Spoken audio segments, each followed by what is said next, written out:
everyone, it's Carol from CrinkledPath Journals, and I'm back with another Sunday Snappy Snippets. These are 10-minute videos or less with some helpful tips for junk journaling. Thanks for joining me today, and I'd love for you to join the collaborative. This Sunday, I thought I'd bring my take on some things I've seen some other junk journalers doing that I think would be very helpful to me. I thought maybe it would be helpful to you too, and there's so many people creating out there that I feel like the more we can share ideas, the better, right?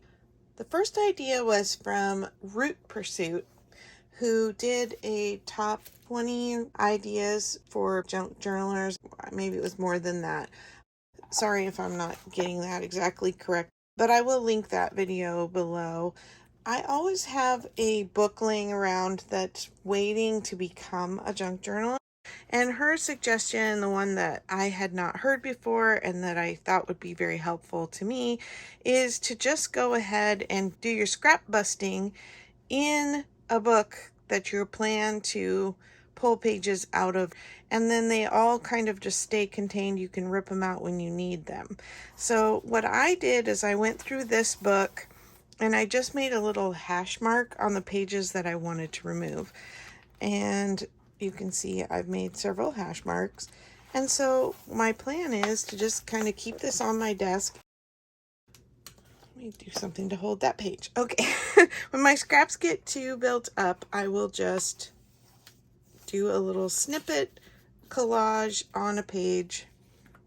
And I thought, how easy to just glue up a section of the page.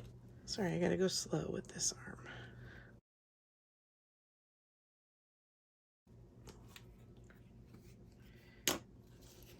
Have some scraps on hand, and it doesn't matter if it hangs over because I can trim it down later and just fill up the page.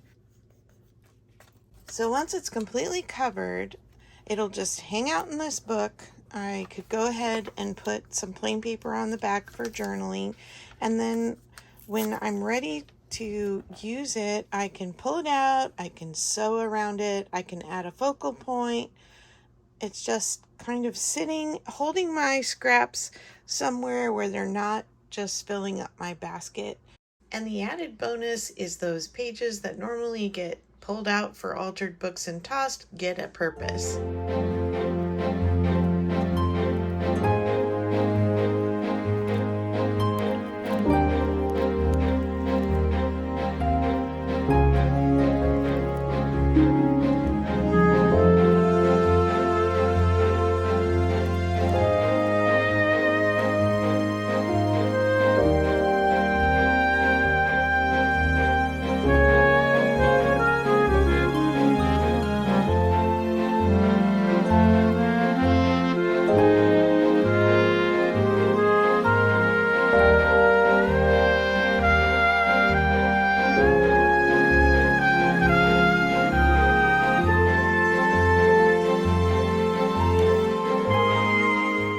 Now let's move on to the next. The much-loved Gail Augustinelli, in her Scrappy Saturday, I think it was last week, used masking paper that you use when you're painting to do some 12 by 12 sheets that she collaged on for scrap busting. And while I don't have any of the paint masking paper right now, I do have these deli sheets, which I just had out for a different project. And so I thought I would use this, do some neutrals on one side, and then do the other side with some other scraps, and then store this with my 12 by 12 paper until I need it for a tag or a journaling card or a pocket. My neutral bin is overflowing, and so I really needed some place to use up some of those scraps. And because a lot of my journals are altered books, and I really want to keep the bulk to a minimum, if you wanted thinner journal cards, the paper you're putting on either side is going to make it kind of stiffen up, but you don't have to necessarily have a really thick paper sandwich in between in order for you to have a sturdy card, and going with something thinner makes the card less bulky.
The other thing I thought I could do is I have this in my scraps, and it's a punch out that's left over from some tags from a Flow magazine.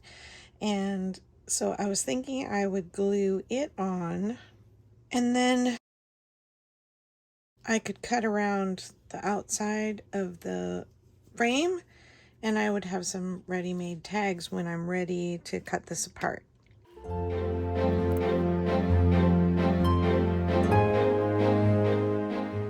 I do tend to save the packaging a lot of times. That's associated with the things we get for junk journaling, and I do find uses for them.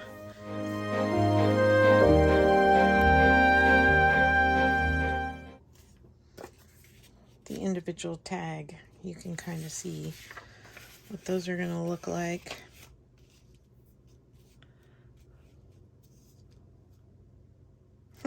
I think those will be cute.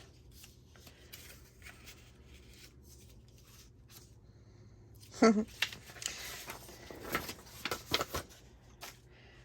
last little thing, and I'm sorry that I don't remember where I saw this. I'm usually pretty good about taking some notes. I've watched a lot of videos in the last month as I've been recovering. I've got a notebook next to me, but sometimes it just gets past you.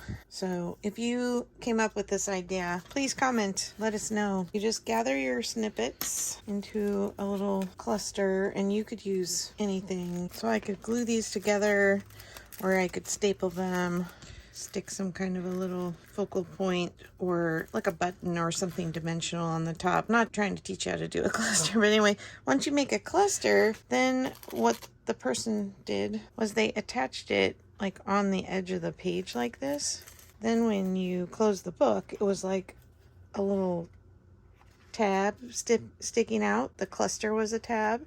Or you could do the same thing like at the top of the page. Alrighty, I hope this 10-minute video was inspirational to you for ways to use up your scraps.